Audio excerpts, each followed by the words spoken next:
There's been so much drama off the tennis court down under. One could perhaps forget that Novak Djokovic will be bidding for a record 21st Grand Slam title, if he, of course, remains in Australia to defend his title. As the polarising debate continues over the vaccination status of the men's world number one, there's widespread agreement that the big loser in all of this so far is actually the game of tennis.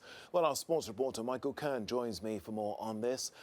Michael, Novak Djokovic is back in training and preparing for the tournament, but meanwhile there are fresh claims that perhaps he misled authorities about his whereabouts prior to arriving in the country. Tell us more.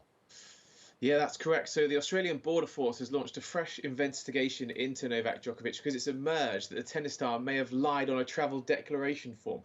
So if you've travelled, for example, sometimes when you go into a country, you have to tick a few forms as you get to the border control. Now, they're effectively a question that asks that 14 days prior to boarding the flight to Australia, did he basically travel to another country? And the answer on the question was no. So whoever filled the form out, whether that was Novak or was one of his team, put no.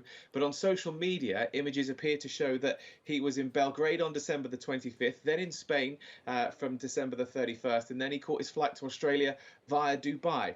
So there's lots of questions around that. But of course, this situation it's ever changing.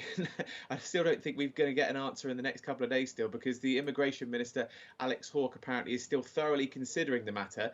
But of course, he needs to make sure that the case is watertight, because if all of a sudden he decides to remove the visa, is there chance for another appeal? Does that mean Novak can still play, and by the time an appeal is heard, the competition is over?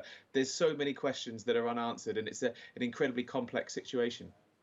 Indeed, and one big question that a lot of people are asking is that, given that he remained silent over his vaccination status, what would he have done if he hadn't have tested positive?